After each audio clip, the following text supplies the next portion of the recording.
Welcome to the final whistle, everybody. It's that time again. The last and final whistle with me. I'm Matt Cadell, and we got the Fab Five starting lineup. I'm gonna go to my brother Chris James, aka Dan's big brother. How are you, Chris? What guard? 6'2", 235 pounds. I don't got big, y'all. What's up, fellas? What's up, Chris? 6'2" standing on the soapbox. Man, why you gotta hate, man? You started off the show. We're not even a minute in. I'm hating, but look at his handle. He started it. I'm ready for a great show tonight, folks. Great show tonight, like Chris said. And let's go little big brother, final whistle Dan, our lead recruiting analyst. How you doing, Dan? Always good, brother. Roll Tide, everyone. Roll Tide. We got some exciting news. We're gonna dive right in, and as everybody know, Coach Smook is in the building. Coach, how you doing? Doing good, Coach. Doing good. Everybody, how everybody doing? Roll Tide, man. Roll Tide. Roll Tide. People champ last. And the one and only. The Bama. The people champ. People champ.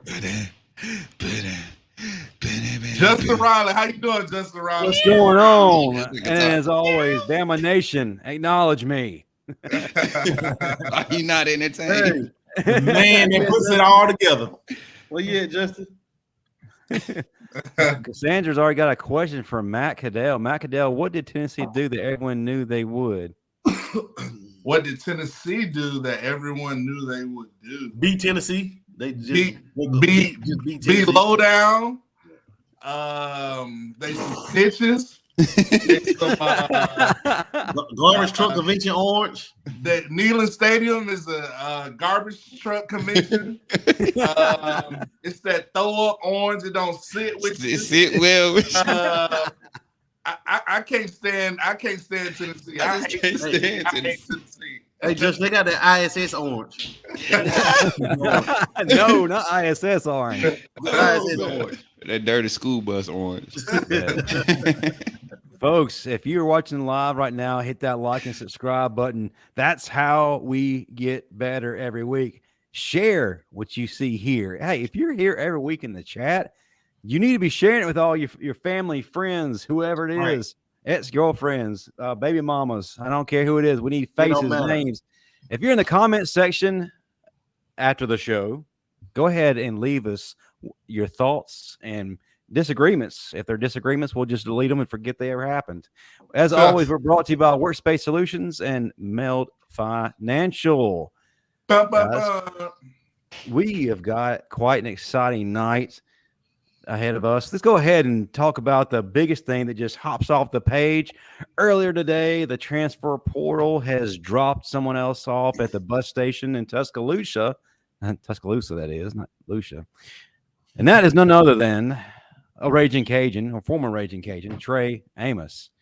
Who would like to lead off telling us what we just got in the portal and how it's going to help this secondary where we thought we were already solid there, but apparently Uncle Nick thought otherwise. I start that off. Well, let me tell you, man. See, people on the outside in, they're thinking, "Oh, what's going on in Tuscaloosa? Something must be wrong. Something must be wrong. Saban's going to get this. Saban's going to get that. That something is 75 season, 84 season." No, that's not it. Let me tell y'all something. Nick Saban's sending a message to every position. Every position he's sending a message to those guys, because it's about to get real crazy. The competition it's going to be real 2017-ish as far as roster depth and talent. Y'all remember we had in the secondary corner, Trey Diggs, Anthony Avery, Levi Wallace, and like that type of. See, Saban's always been the type that likes to load up on corners anyway.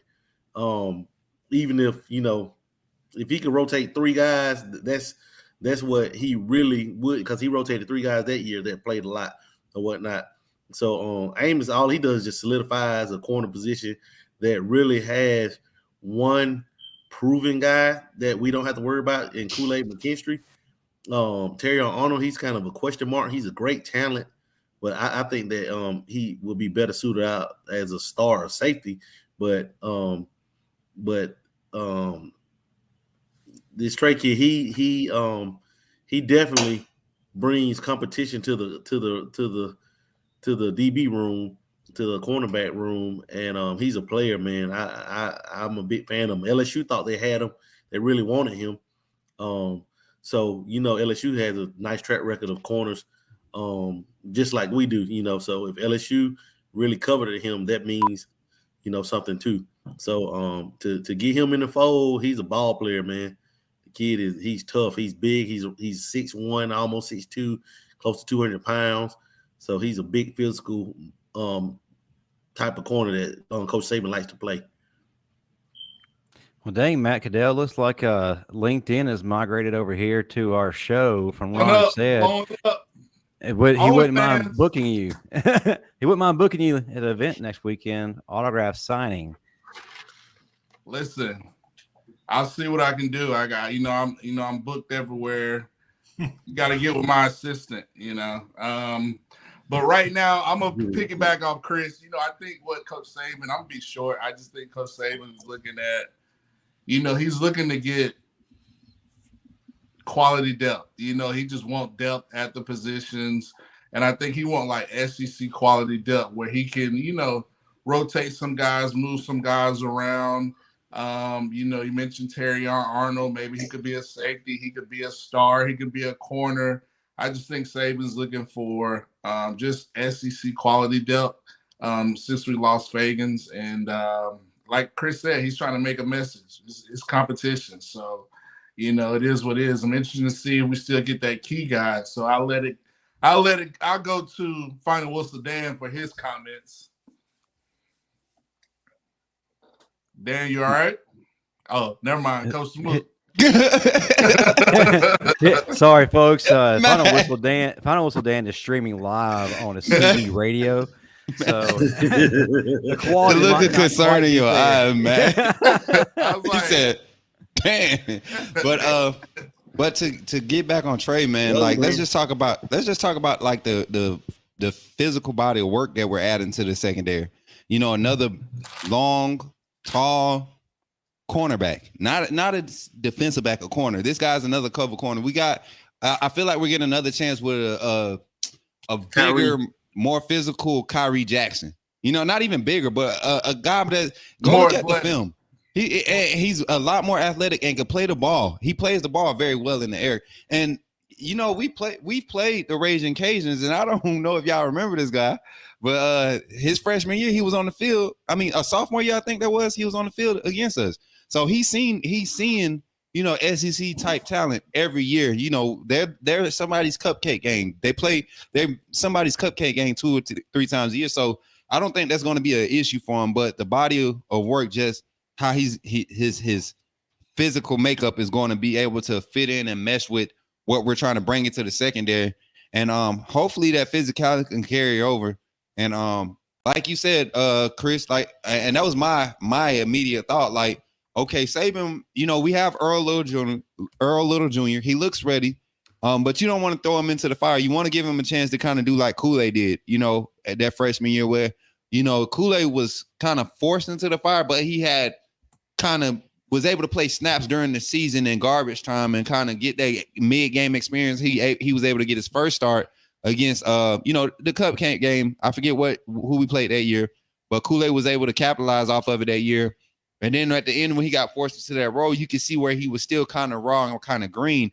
And you saw the work that he was able to put in to come into this past season. So I think bringing Amos over, that gives guys like Earl Little, who's the other guy? Hurley is in the secondary. Guys just get a chance to develop. And my hope is that Christian Story is solid and that Malachi Moore is more of your flex guy that can just play anywhere, because I would love to see Terrion Arnold be your starting nickel, the type of the size that he has, and put him in less of a coverage space against bigger, slower receivers, tight ends, or, help having that over the top, having that immediate over the top help playing at that money position at that nickel and having the safety over top of him. Generally that concept, he has that help. So I think it'll work out better if Amos pans out for us. So that's my thoughts on it. One thing I look at is it like this, us bringing him in, it's not about us bringing a guy in. It's about upgrading our roster. Mm-hmm. Let's say we lost Traquan Fagans. Trey Amos is much better player and proven. So we actually upgraded our roster. That's really what it's about. We're playing for this. We're trying to win a championship. You know what I'm saying? So we're trying to get guys on the roster that that can contribute right away in any capacity. Right. We lost Jacquees too. Yeah. Anybody happen to notice that as soon as Dan's big brother got booted off the stream, Dan's Wi-Fi started working? Right. Yeah. I mean, perfect. You still in your brother Wi-Fi? Yeah. Y'all know what he's doing. You know what I mean? We're running an extension cord from my house to his. Hey, Matt. That means I got the juice. Oh, you got the juice, Grandpa. You got the juice, Grandpa. Matt, I'm not sure what Cassandra's getting at, but this is the second time she's brought this up. Again, this question is from Mr. Cadell. What did Tennessee do that everyone knew they would? Matt, from my experience in regards to you in Tennessee, it probably isn't Cassandra's experience because I think she's a Tennessee fan based on some of the comments she's left in random videos. You balled out against Tennessee in 2007. Matter of fact, there's a couple of good plays where you run over some folks and you flexed on them, which I highly enjoyed, which led to that rout against Tennessee. Eric Berry too. Yep. Yes, he did. And he talks about that in one of his interviews when they was talking about the Alabama-Tennessee game. Nice. But Tennessee, man, it's just a rivalry, man. It's that third Saturday in October. Like I said earlier, they low down, they some snitches. We hate that orange. It's just that game you get up for. It's Tennessee, Auburn, LSU. Those are kind of the three games that we circle on the calendar that we look forward to. So hopefully this year we don't have any anxiety. We bring the juice like Chris has and go out there and dominate the Vols. we squeeze the juice out of them. Nothing such like a big orange. Juice out of them. But yeah, that's huge. I mean, it's the biggest reason why we watch college football, the rivalries. And when they announced the possible quadrants for Alabama, LSU, Tennessee, and Auburn, of course, Coach Saban had something negative to say about that, which I didn't understand why. But you keep the rivalries alive. As the conferences expanded and we merged towards super conferences, we need to keep the integrity of the college football rivalries. Right. So that's something I definitely want to see. But to kind of to close everything out in regards to Trey Amos, the kid's got the intangibles, like you said, Coach, 6'1", 197 pounds, got a lot of experience. Matter of fact, he has 2 more years left to contribute to Alabama. I love his physical nature. He's very aggressive. He is not going to be a DB that runs away from stopping the run, which is something that we're not accustomed to. I mean, no disrespect to DeMarco Helms. He definitely did do that. But this is a cornerback that is looking to lay the wood. He plays with a chip on his shoulder. We need some of that around here and to add more fuel to the competition. My thing is, though, is he going to unseat Terrion Arnold? I like Terrion Arnold at cornerback. I think last year some people kind of had a negative view of him because he may not have been playing at an elite level. And that was because he was green. He never played a position before. But I feel like year 2 of that position is when he will begin to really hone his true abilities and be able to reach that true ceiling. And if he moves to safety, which is his natural position, I'm not going to complain. But I'm still a little nervous bringing an extra guy. I can accept him coming in as opposed to Jaylen Key, which I feel like at the safety position, we're set, we're loaded. But that's just my 2 cents. If I was to continue on, I'd just be repeating what you said. So my thought process matches with a lot of what you guys have already stated. Hey, real quick, think about how many times over the past 3 years we've gotten deep into conference play, and that's where we've been hurt the most. In the secondary, like guys are literally just nursing. I mean, at the wrong time. Let's think about it. Ricks wasn't available for Tennessee, guys. Yep. He wasn't available. And imagine if we had I forget my guy's name that left when Rick showed up. Marcus Banks. Marcus Banks. Imagine if we had Marcus Banks, guys. I mean, and we knew Marcus Banks was gonna be next up if Rick didn't show up. Some of those guys, I don't think they should have left, Smoot. And it's Drew Sanders. We could have used Drew Sanders last year. Yep. You know, especially because he played inside. We moved him outside when he got to Bama. Drew Sanders could have played inside. I feel like Drew Sanders would have been more of an asset than Toa, but that's here nor there. But that's just, you know, for the fans out there that don't agree with the move, just think about how many times in the past we was like, dang, I wish we had. So this just adds value, man. Let me tell you something, man. Like, Nick Saban didn't bring that guy in just to bring him in for the sake of bringing him in. That guy's gonna play, man. He's good. I mean, not JUCO. You know what I'm saying? He's good, man. Coming from Louisiana, out transfer. You got to understand that like Napier has a little bit of Saban in him as far as like his from the tree. Yeah, his structure, how he goes about his business. Napier, you don't see Napier doing all that. Napier. Yeah, that's his new OnlyFans handle. Napier. But you don't see him doing all that rah rah ha ha and all that whatnot. Billy Napier has a serious look on his face, just like Coach Saban does or whatnot. And he runs his program is like serious business. And so he kind of, so I'm pretty sure Saban talked to Napier about him. I'm pretty sure, you know, he got some type of feedback from him or whatnot from him before he transferred. But like I said, I'm a big Arnold fan, but still, I get chills, man, thinking about that Texas game and those other games, man.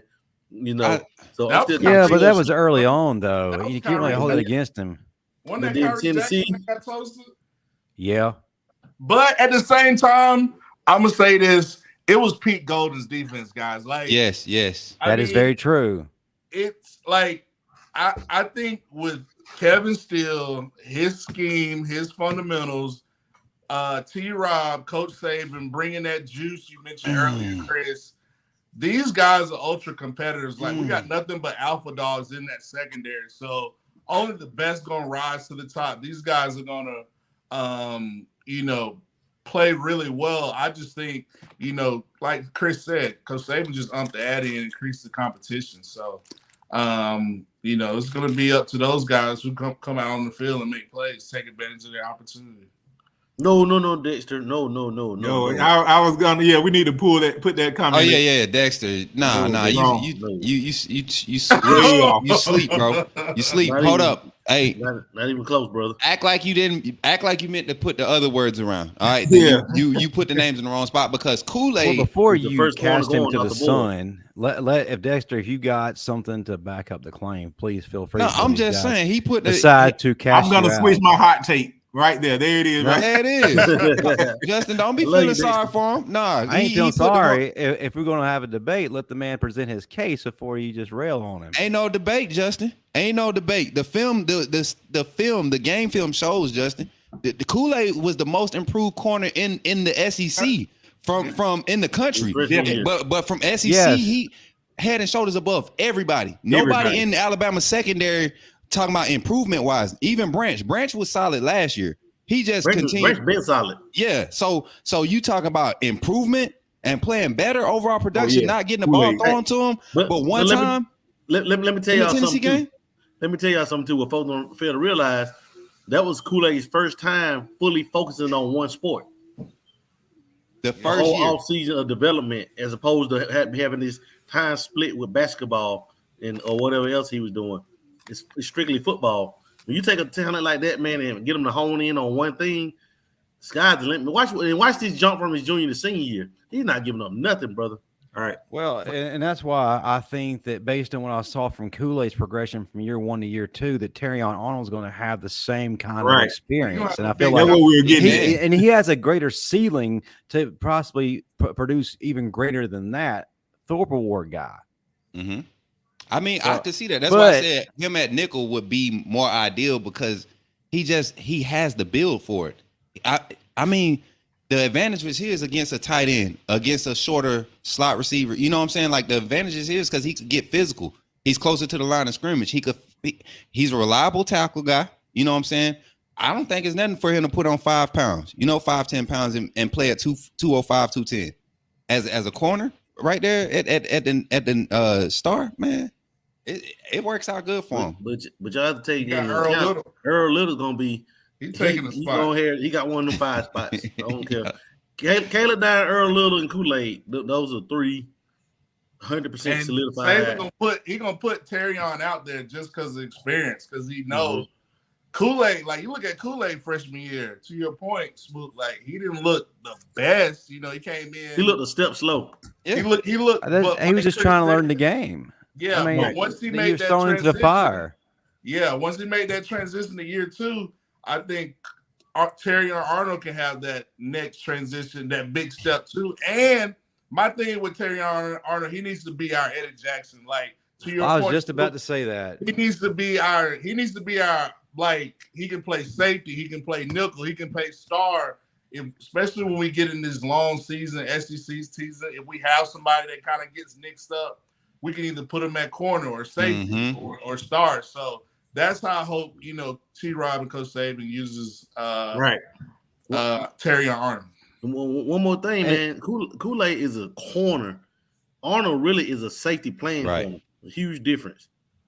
I'm just saying that's how good Terrion is. Terrion's so good that he can move from safety, being a safety, to a corner in the SEC and be serviceable. Yeah, that takes a lot. Yeah. That says a lot. But I really think he is all-American caliber at safety.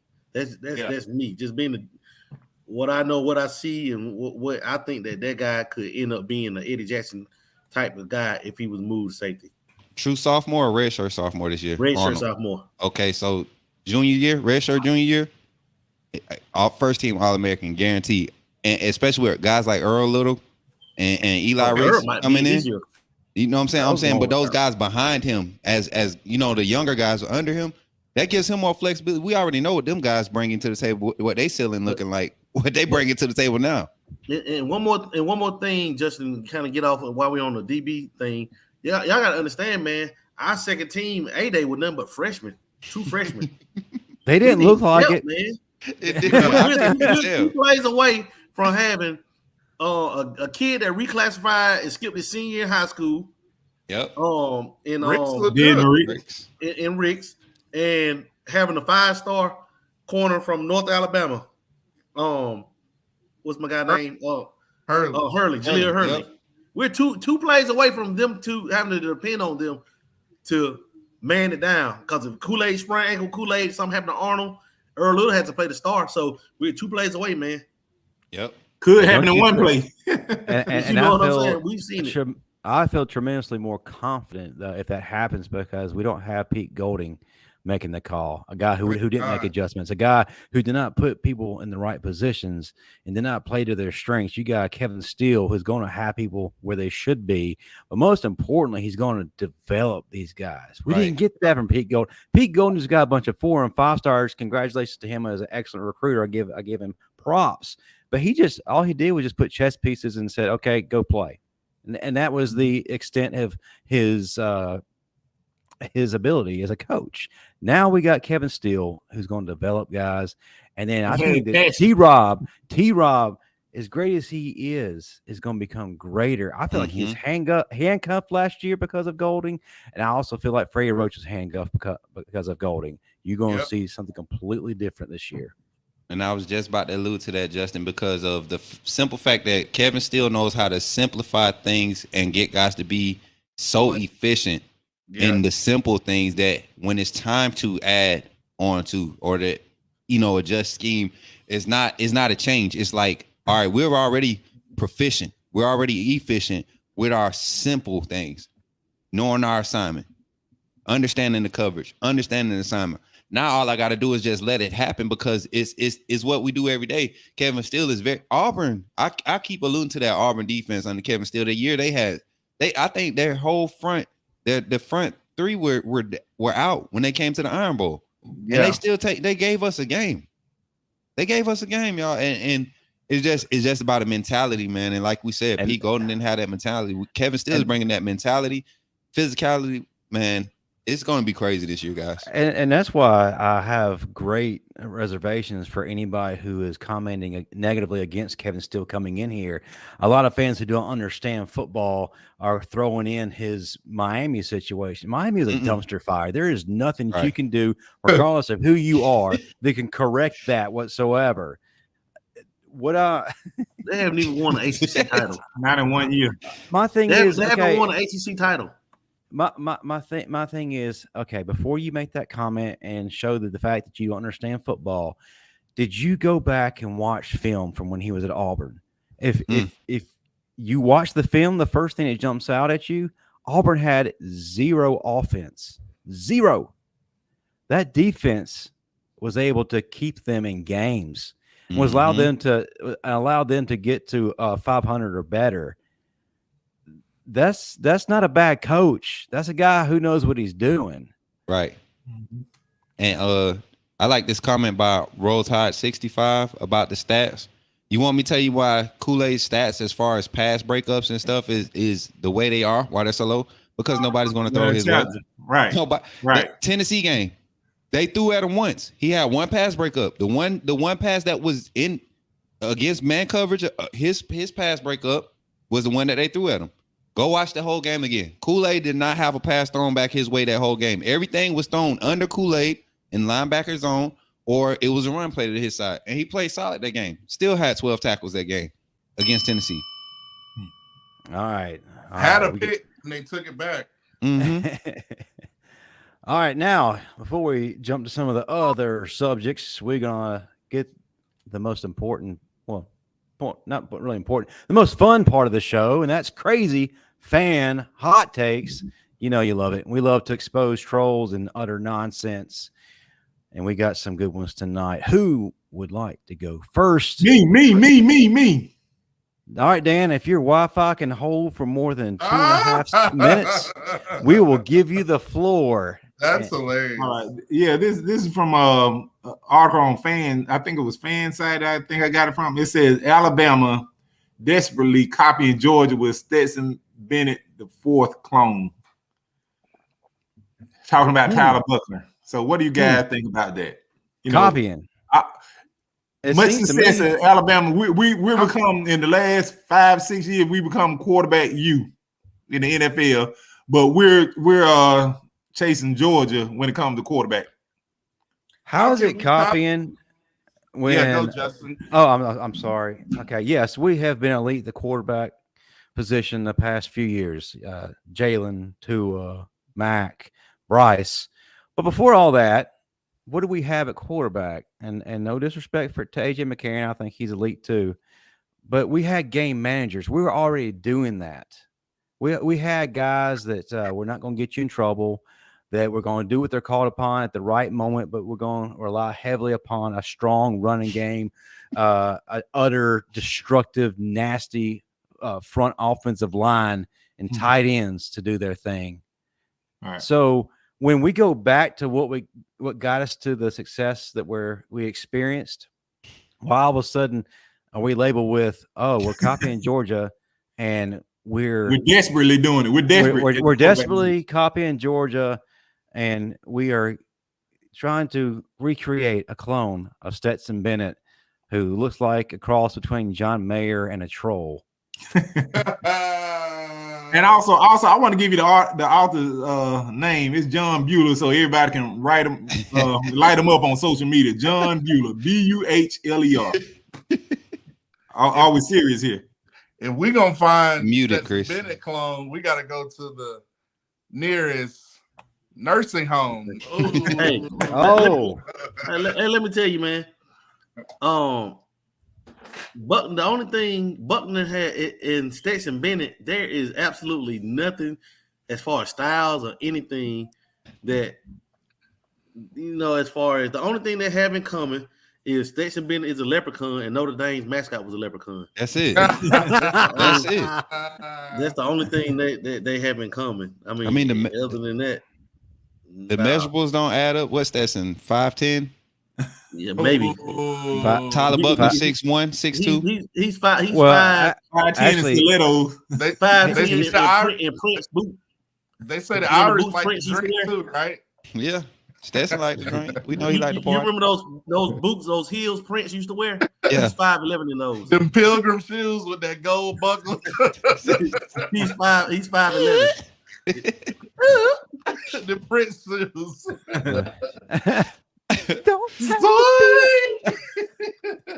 My man said, wasn't he drafted in the 20th round? Yeah, I don't think we've ever had a quarterback drafted in any like that deep. They either was undrafted free agents or like is either like game managers, like we said. We've never had any up until Jalen Hurts. That's when the game changed for us, for real. Right. Well, Blake Sims, honestly, Blake Sims, yeah, Blake Sims, honestly. So. Up until Blake Sims were all Lane Kiffin. Yeah, that's what I'm saying. That changed the game for us. We were one of them, yeah. Hey, I don't think AJ McCarron got enough credit. Me neither. He didn't. And people always overlook him. It's unreal. He said those passing records too, man. Top 100 recruit. He was a beast up out of high school. And used to 100 recruit. AJ did his thing. He finished second in the Heisman. Used to run that mouth, boy. I used to passion. And he was about to take over. He was about to take over McElroy's position because McElroy was struggling for like 2 or 3 games. McCarron was on there. Saban was about to start McCarron versus LSU. Mm-hmm. And I bet I think he may be the most clutch quarterback that we've had simply because even in the kick 6 game, he got us in position for that field goal. Yes, sir. Absolutely. All right. He hasn't choked. Now that one bad play call on the goal, that was a play calling from Nussmeier. Yeah, on Texas A&M. That was horrible. We didn't run the ball. That was just dumb. Yeah, that had nothing to do with AJ. He got us down there. That was just a dumb play call. Oh, Dexter. Oh, go ahead, Justin. My fault. AJ would call his own plays. I can't tell you how many times the former receivers of his would say they go to the huddle and with the play, and AJ's like, "F that, we ain't doing that shit." Right? Yeah. We're running this. Right. And Coach Saban didn't say a word to him. That's what you want from your quarterback. Yeah, and especially when they know what they're doing, though. Come on, man. That was your OC. Yeah, you couldn't trust him. But yeah, that comment. I want to use that comment because I don't think Georgia fans understand how set up they were when Kirby took over compared to what Saban had to come in and deal with or fix or rebuild. Because everything, it went down, it was at ground zero. I think if you want to talk about Alabama being at ground zero, 2005, what did you say, Matt? 2004 to 2006 was probably them rough years where you was like 03. 03? After Moorhead and all them left. Yeah, okay. Yeah, And I mean, like, it was like a 3-year span where you didn't know if Alabama was ever gonna have a chance. Like who was gonna come to this dumpster fire? But the thing about it, we were in every game. We just lost them. And that was the crazy thing. Nobody really just take us to the woodshed and beat us like 38 to nothing or 55 to nothing. We were in. Now the worst whooping we got in that span was the 27-3 to LSU that year. They won that championship. Yeah. But other than that, it was a 1 touchdown, 1 score game, or maybe a 10-point game or a 12. But we didn't just go out there and get beat by 30. Exactly. Even on probation years. But yeah, I just like to allude to those facts, man. Fact is, man, Saban is the GOAT when it comes to this. You talking about not just coaching football, but rebuilding programs, bro. Like, Saban is where Auburn is right now. That's where we were. Where Auburn is right now. We got breaking news, guys. Georgia has declined their White House visit and cites that they have a scheduling conflict, so they'll not be able to attend. Reschedule. I guess Stetson Bennett had to get back to protecting that ring. He was taking to Mordor.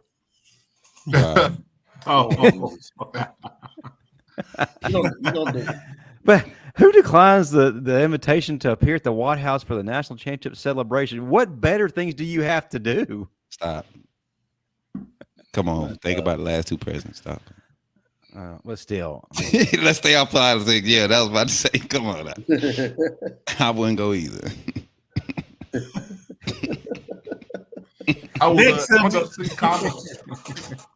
Hey, man, you want this show to go through the roof, man? Let's start talking about presidents. Yeah, you really want to go? But I don't want nobody pulling out of my career. Was the greatest president of all. He was an Alabama fan too. When George Coach Bryant got him Washington was elected. president. Alabama won 4 national championships straight in his term. His turn. John F. Kennedy. But to your point about Georgia smooth, like Mark Richt has success for Georgia, but like at the end of the day, it was like Georgia. Like historically, nobody was like wow when it's Georgia. Mostly, if Alabama's is kind of having down years, it's still Alabama. You know what I'm saying? Like Alabama has that name. Alabama has that prestige. So, I just think that's what separates Bama from Georgia. 10 game Rick, man. That's what I used to call him. He won 10 games. Come on, man. That's what I don't understand what the complaint was, because he's either competing for or winning SEC championships almost every year. So where's the downside? Where's the downside to that? Of course, then when Saban got there, he couldn't beat Saban, but still he was in the mix every single year. Dang. Well, Chris, how you feel about your Celtics? We're talking about Bama football here. So sorry, guys. Can I read my hot take now? Yes, sir. Go ahead, Justin. All right. This came from Twitter, and this Twitter user said, Jake Coker led Bama to a national championship in 2015. And these highlights, he has some highlights here to go with it. These highlights prove it. He didn't throw an interception in Baton Rouge that cost the Tide an SEC championship game berth, shade thrown at Bryce Young. He just kept getting better and kept making big plays. So this guy is saying that Jake Coker is better than Bryce Young because he got them to a national championship game and won a national championship. The fact that Bryce Young was there against LSU, we had a chance to win the game. We were doing everything we possibly could to lose that game. If it weren't for Bryce Young, we wouldn't have been in it to the end. Let's do this. Let's take the 2015 team and put Bryce Young with Derrick Henry and with Lane Kiffin as his OC, OJ Howard, and Darius Stewart, Calvin Ridley. You know what I'm saying? Let's swap that out, and then let's take Jake Coker and put him with Jai Hall, Bill O'Brien, and Jai Hall, Billingsley. I mean, Clay Bolden. I'm sad because Mechie and Mo was gone. Yeah, I'm gonna say this now. Now Coker and Jaleel Billingsley. Coker, he had a little more fire. He'll probably put size 14 up Jaleel Billingsley. He would have. He probably would. All too. That's what Coker brought. Coker was a passionate guy. Yeah, and that's what Jaleel Billingsley needed.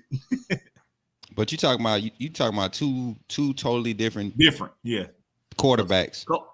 But Bryce is a generational talent, man. Exactly. We won't see another Bryce Young. I think we'll see a newer, something different. It's gonna be something different, and I think Sain's gonna be the one. There you go. But he won't be Bryce Young. He won't do what Bryce Young did.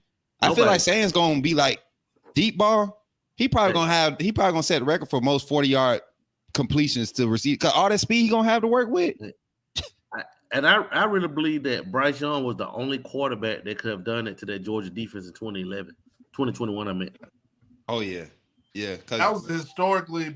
I feel like that 2021 defense was better. He carved them up than last year's defense that they give CJ Stroud so much credit for beating. And I'm like, oh no, that ain't even close. Come on, you lost Kobe Dean and all them guys. Trayvon Walker, Kobe Dean. What's the guy's name? Jordan Davis. All those guys was gone. Yeah, Bryce Young did it with they had 7 first rounders, running back, no offensive line.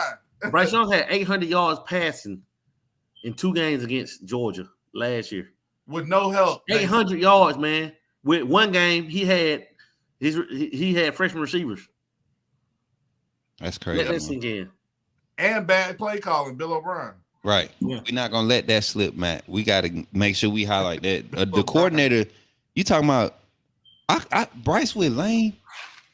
That's a match made in heaven. Oh my God! I think Bryce plays either one. I think Bryce stays 4 years. just for that experience. Come on, man. You talking about setting records, breaking records, and then we talking about the skill players that was surrounded by Jay Coker. Jay Coker had one of the best offensive lines to come through Alabama during Saban's tenure. Yeah. Come on, he had on that line. And Coker had was it Leatherwood? Leatherwood was a freshman. Not Leatherwood. I mean Cam Robinson. Was the line Cam Robinson? Cam Robinson. He was there. Was that Cam Robinson line there? Cam. Yeah. Big what's the guy's name? The center Ryan Kelly. Yeah. All them Ryan Kelly, Cam. I think all of them went first round when they came out. Dominique Jackson. We won't even count him because we might well play without him. He did well though. Bradley Bozeman. Bradley Bozeman. This real back real quick. This real back. Alabama Tide guys, you're slapping one quarterback and hugging the other. That's definitely not what I was trying to do. I was just trying to state the fact that they were different quarterbacks. None of us are doing that. I think at the end of the day, we're all Jake Coker fans. We love the guy. I love what he did. Right. But you can't argue the skill difference between the two. Right. So Coker is one of my favorites just because it's hard. That's why I was getting at with Coker.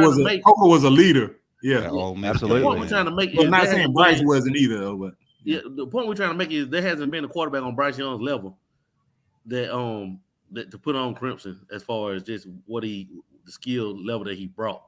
Now we've had great quarterbacks like Bryce was one of my favorite. McCarron's probably my favorite. Yes, because he's the one that really brought that attitude, back to the Bama quarterback position, brought that swag back. But I just think that Coker was good, but Bryce was. I wouldn't even put Tua on Bryce level. Just One comment: all of those quarterbacks that you just mentioned that came before Bryce, when all of those guys are saying that he like compared to where they were at the age, Bryce could have been a starter his freshman year. Bryce could have been just like Tua could have started in front of Jaylen, his freshman year. I think Bryce could have been the starter his freshman year. It's just that was that COVID year.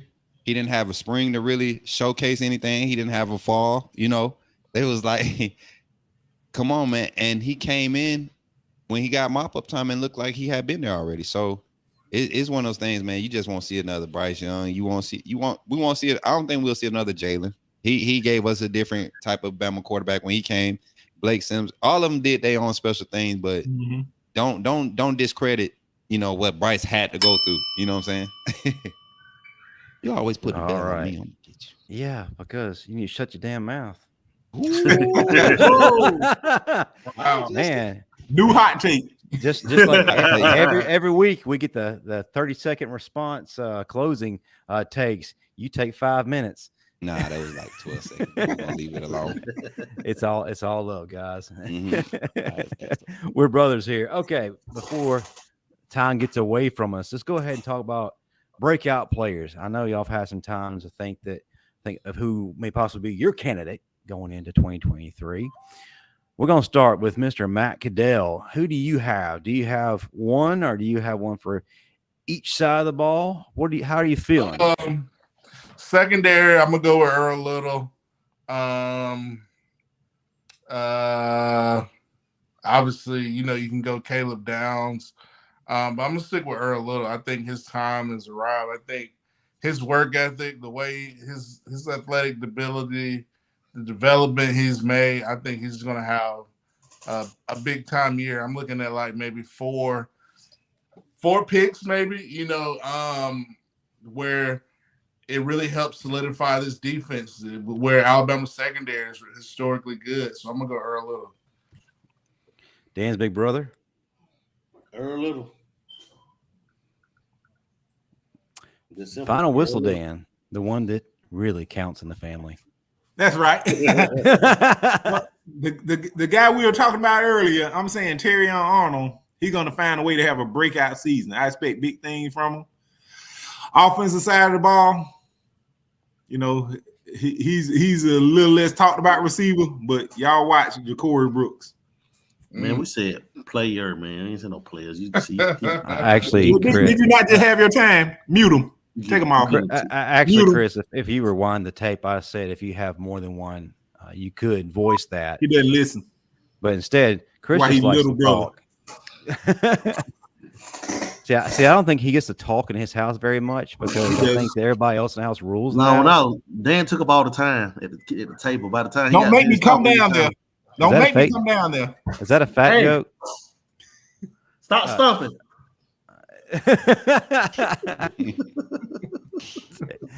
Coach Smoot. I think for once, I don't think tearing on when you're. Oh, no, he went ahead and said it. Yeah, tearing on. Quick answer. 30 seconds up. I think somebody's bitter. Yeah. Well, he gonna cry in the car. Ooh, I ain't gonna cry. I'm trying. Hold my peace, Lord. Hold my peace. Shoulder start doing this Smoot. Boy, I'm trying to keep it down. You know what I mean? You like grandma? You like Debo just took your chain, man. I'm Debo. Man, why did y'all Debo? I'm saved, Debo. You saved Debo. Saved in the spirit. Yeah. Keep him low. Debo. But nah, for real, Justin Bobby gonna be another breakout year too. I think absolutely a full healthy year. I feel like he gonna raise his draft stock and be like a top 10 off rip. He's like 30 though. Huh? He's like 30 though. But he hasn't really had a chance to be featured. You get what I'm saying? Yeah. Like he gets recognition, but he isn't featured. I feel like he's 5 years younger than Bennett, Stetson Bennett, and Jordan Davis. That's the case. I'm changing my answer to Jaheim Otis. And Justin Boybe was on a tremendous pace last year. Yes, he was. Exactly. That's what I'm saying. To become like a first-round guy. He just had that neck situation, and it's completely slowed him down. So I made a great business decision to come back. Yeah. I like his answer, too. Jaheim Otis. Chris and I talked about him out of high school. Yeah. For me, I think he's probably the most overlooked guy in the secondary room, and that's Jake Pope, who I think is Vinny Sinceri 2.0. I feel like in some way he's going to get on the field and he's going to contribute big. He works his ass off, and he's going to hit. There's no question about that. He brings the physicality. He's already a leader at that position, and I feel like that he's going to get into the mix. And as far as offensive guy, I think again Kendrick Law is going to be that dude. He seemed to have a rapport with especially with Miro. Did y'all see the all the Bama guys that are training in Florida right now together? Yeah. I like that. Trainers. I'm glad to see a quarterback with him. I like that. Agent 47_B2B wants to know why Coach Smoot is crying. I want to know why you ain't got a profile. Why you crying, cuz? What? I'm trying to figure out why you ain't got a profile picture. He must be a Celtic fan. He must be a Celtic fan like me, because we getting our tail tore up about him. Man, I'm a Lakers fan. We handling business, boy. Oh, yeah. Yes, sir. And the chat is definitely getting in their picks. Malik Benson, which could be a great pick. Benson breakout. Ben, that's cheating. That's like having an open book test. Like we know Benson is gonna be big time. Benson to J-Mo. You know what I'm saying? We knew what we was getting with Jameson. Yeah. James Smith, Kendrick Law, Justice Haynes. Yeah, all good picks from the got one Pope. They got Pope up here a couple of times. That's a good one. I think Law gonna really like surprise us out of that wide receiver group. I'm telling y'all, man. Law was a dog in high school, man. That's what. But I'm saying because of all the speed, because he's not the speed guy. You get what I'm saying? Like, and the position that he play is like people have identified what they are. He's such a Swiss Army knife. Like, if we don't use Emmanuel Henderson in the jet sweep type motion, I think Law gonna be like a Deebo Samuel fullback at wide receiver. Yeah. but think about it. But Law was like a 10. What, he a 10-6 guy then? Yeah, he was. 10-6. Yeah. Law can fly. He's just a tunnel screen, waiting to happen. Yeah. But what's not a bad answer? Emmanuel Henderson. Yeah. And on the defense side of the ball, at least he gets the ball. I'm really excited to see what Tim Smith is going to do under Kevin Steele, a guy who knows how to use him and maximize his full potential. This is a guy that we've seen every year and said, okay, this is his year. This is his year. He shows flashes, but he never quite does anything that shows fruition of those expectations. I think this year you're going to finally see that guy. I'm surprised your answer. I'm surprised your answer wasn't Jason McClellan. I don't want to be predictable, sir. Hi, Mia. Chris Bradwell. That's a good one. Yeah, I'm telling you. He need to get some low top clicks. You tired of wearing them land sharks? And them big old cleats, bro. Them old lineman cleats. Off the edge, I'd be like, bro. Yeah, man, he's too skinny and got too low of a number. You wearing a big old cleats there. Yeah. Like he look like his shoes too big. Hey, man, you remember when the Jordan cleats first came out, everybody wanted a pair. They were heavy. All right, well, guys, we've actually hit our time. Pumps at them Reebok pumps at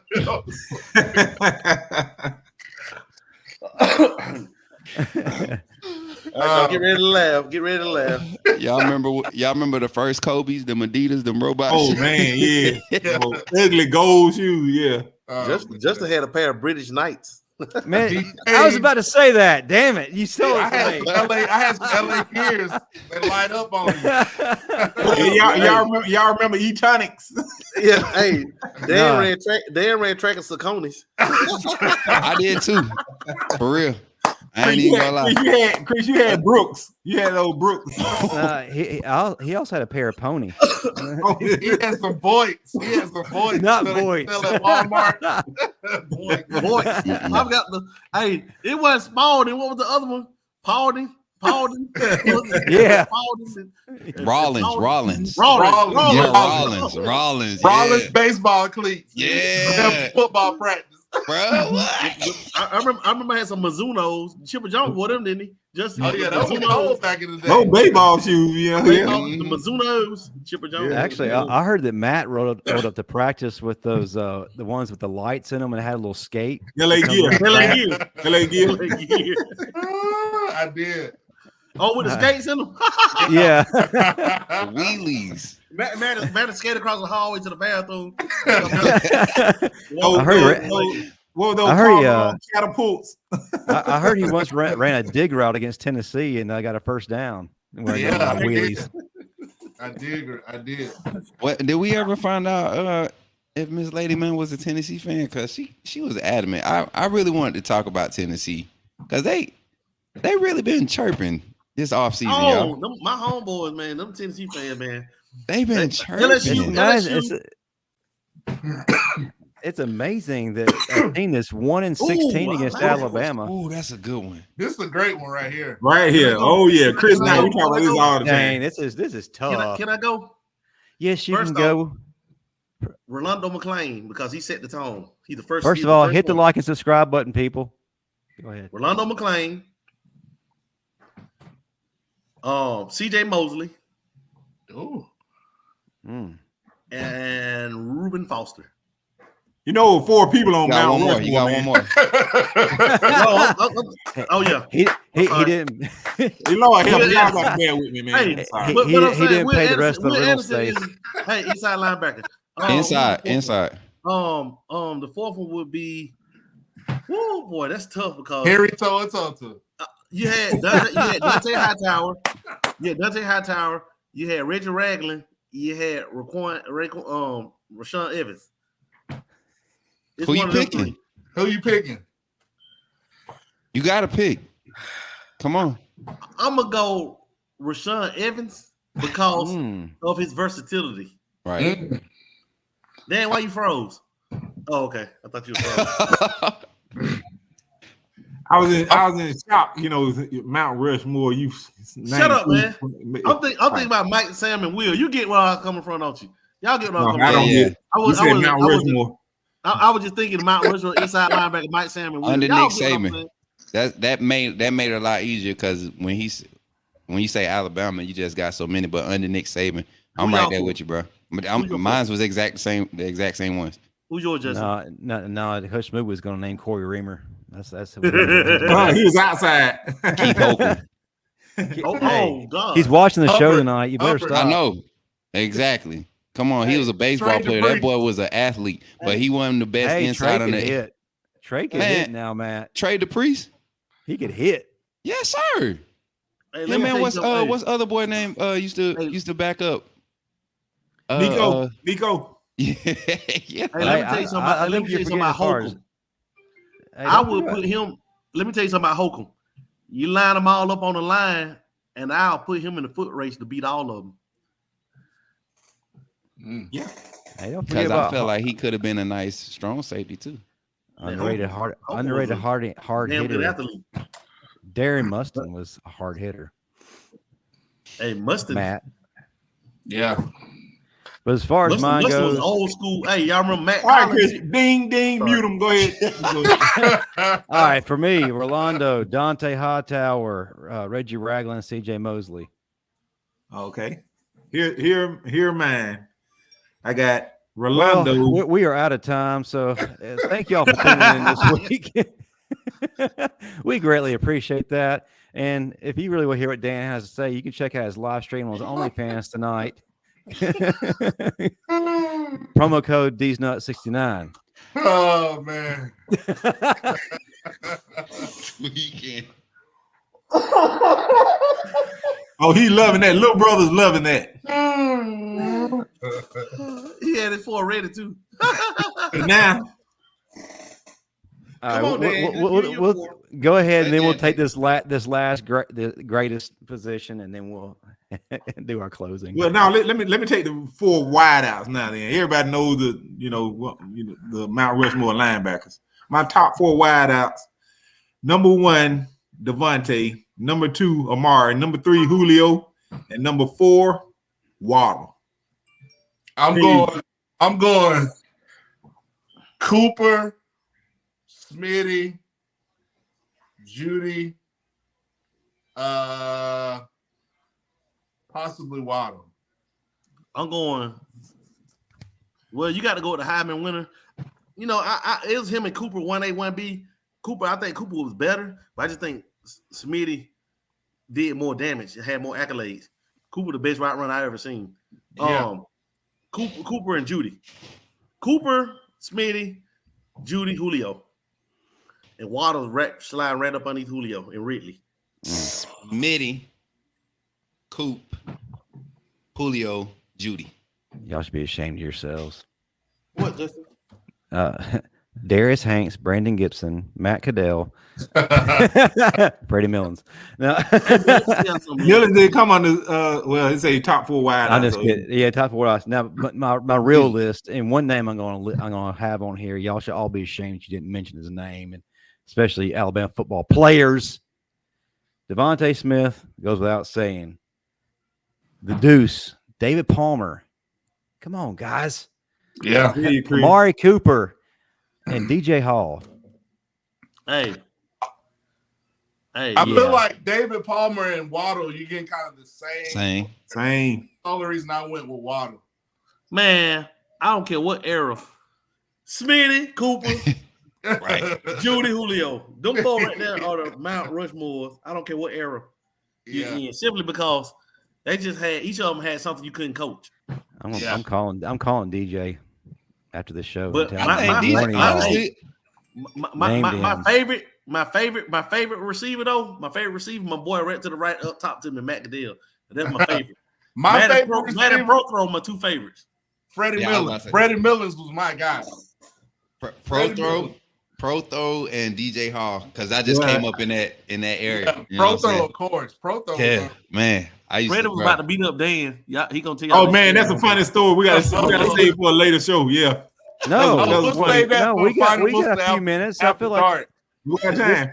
Okay, yeah, we have time. We got time. Really, we got time to tell you the story about Freddie. And what you can do to cap it off, is you can tell an equally funny story about Chris. Yeah, it is. Well, this story involves Chris. Yeah. Okay. So it was after the game. He instigated. It was after the game. I think. Anyway, it was after a game, and it was a game where Freddie had like 50 catches. He was wore out, exhausted. So we're all going back to the Rose Tower. We get on the elevator, and I didn't see Freddie get on. We get on, and we're all bunching in, my parents, and we get on, and I nudge him. I say, "Move over, punk." I'm thinking it was Chris. So we go up a few flights, and I look across. I see Chris, and Chris is looking at me like, and I froze. I looked down, and Freddie, he had this look on his face like, if all these people weren't in here and I wasn't so tired. And Freddie was looking at Dan like this. He was like, the look on his face, he was upset and exhausted at the same time. I said, dang, they ain't gonna do Freddie like that. They were looking at me like, what are you doing? I was like, when did they build a rapport? I just thought he knew Freddie or something. He on that move, punk. Just show him Freddie. And I'm sitting there looking like. We had to hug it out afterwards though. He understood. He understood how he knew it was Chris.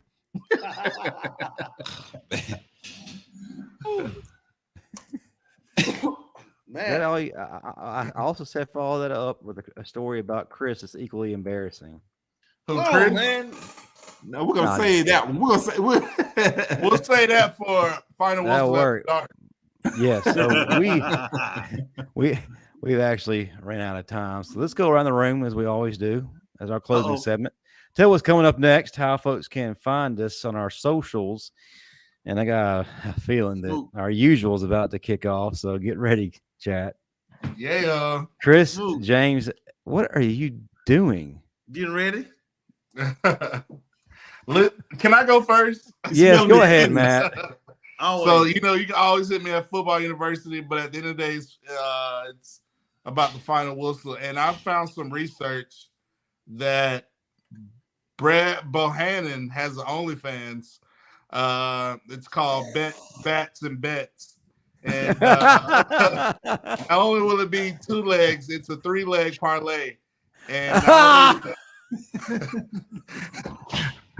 not only when you score, but he will cover. Man, you are on the road tonight, man. Yeah. No one is safe on the final whistle. Brad Bohannon, go check out his OnlyFans. Bets. Bo knows. Yeah. Uncorked bat 69. Bold batting cleanup. Oh, dang. You can find me on Facebook at Chris K. James Sr. On Instagram at CKJ Senior 32. On Twitter at Coach Chris James. My OnlyFans.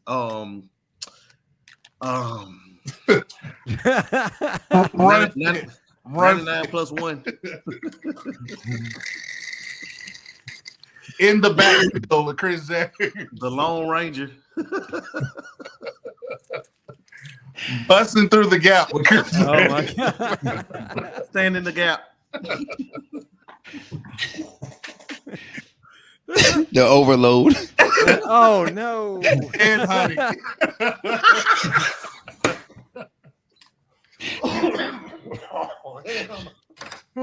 The tight end with Macadam.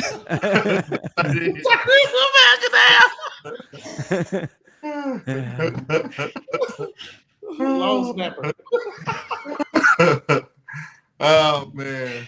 Oh man. You know where to find me. We're gonna go on to me. Dan on Twitter. Dan James on LinkedIn. What's your Twitter count up to now? I don't think I grew any. I'm still have you sub tweeted? 20. Grew any? Pause. But on my OnlyFans, I'm growing every day. Maybe I should try this OnlyFans thing. Sponsored by. Gotta get his pump. Get it pumping. That's all yours only Dan's. Sponsored by Extends. Oh man. Yeah, I think Dan filmed his first OnlyFans live stream at the Moonwinks Lodge over there in Alberta City. Oh man. He got the Golden Crab Award. Seafood special. $99. Hey, but yeah, y'all can find me, Coach Smook, on everything, y'all. I think Saturday I'll be launching some new content, live content on YouTube. Y'all really going to enjoy it. It involves Smooching college with Smoot. football. That's his OnlyFans. No. Smooching with Smoot. I don't have OnlyFans. No Smoot. Yet. Look, He's still using his back page. I'm using my back page, man. Back page been popping for me for the past 17 years, so we're gonna keep that thing jumping. I got the Cougars over there. So. Smoot, you know you got your OnlyFans with your shirt off and Yankee fitted hat. Hey, Chris, what's yours again? Blown coverage 32. Yo, if they no. Get box. Do not encourage this. Do not encourage this. Carla, how you doing? Yours 2 minute Dan, because that's all the players how you got the long 2 minutes of game. The final seconds. That's all I need, baby. That's all I need. The finisher. I'm going. The closer. Close them out, boy. I ain't doing Man, this. You're supposed to be civilized. dude, that's why people watch our shows, man. We're not civilized. You're supposed to be. You're not And going to y'all get this stuff encouraging on us. ESPN. That's not good. Yeah, y'all not encouraging us. That's not good, man. And, hats off to Ephraim Davis, who's still being serious while we're being fools. Man, I swear to God. Who was in school longer? Stetson Bennett. I said Stetson Bennett. Tiffin or the guy from Clemson. What's his name? Hunter Renfro. Who lied to Tony. Stetson Bennett. Or hey, I got another name. Stetson Bennett started at Georgia in '96. Then he left and went somewhere and started working in a grocery store. Then he came back. Don't forget about Ben. Stetson Bennett took the Kurt Warner route in college. 96. That's so long ago. Yeah, the SS Impala. Oh no! He had a beeper. A two-way. Hey, Stetson left with the Zach Morris. No, yeah. He had a trapper keeper and a blockbuster card. Blockbuster card. He left with a block. He started with a blockbuster card and left with an Amex card. Oh man. He had the first cell phone, the little flip joint. He was the first person to play Snake. Oh yeah. Man. I think he managed the video warehouse for a few years then before he went back to Georgia. Oh man, y'all are hilarious. Oh my god. Oh man. Now, as far as this channel, guys, hit that like and subscribe button. If you're watching the replay, God bless you for still being with us. Leave a great comment for us. But we've got multiple shows here on this network. If you missed the Bama Standard earlier today, we had a big show. Former Alabama linebacker Derek Pope was our guest, along with newly hired defensive line coach for the Calgary Stampeders, Juwan Simpson. They were both on. If you missed that show, please go back and watch that. It was a great show. They provided a lot of insight and a lot of great stories, too, including Derek Pope's run-in with Nick Saban in the early days. So you got to check that out. Tomorrow night, right here on this channel, 7:30 p.m. Central, 8:30 p.m. Eastern, the developmental focus points of both Scarborough, Blake Sims, Christian Jones, and Trent Richardson. It's not like what we're doing right now. It's about what goes on beyond the game, go beyond the locker room. They talk about the stuff that you don't normally talk about. Tomorrow night, part 2 of managing distractions, which includes things like NIL, females, and all the things that kind of derail players and get in the way. So you want to tune into that. Last week was a tremendous episode. If you missed that, check that out. We will be back next week doing our thing here. So please tune in. And I definitely need everybody to bring a friend next week. Share. Wait, we got a comment real quick before we head off air from Salah Diallo. Y'all need to do an episode and do a draft selection of Alabama players under Saban. That'd be fun. I'll win. So we'll definitely do that. All right, guys. Great show. And as always, roll tide. Roll tide. Roll tide. Old time.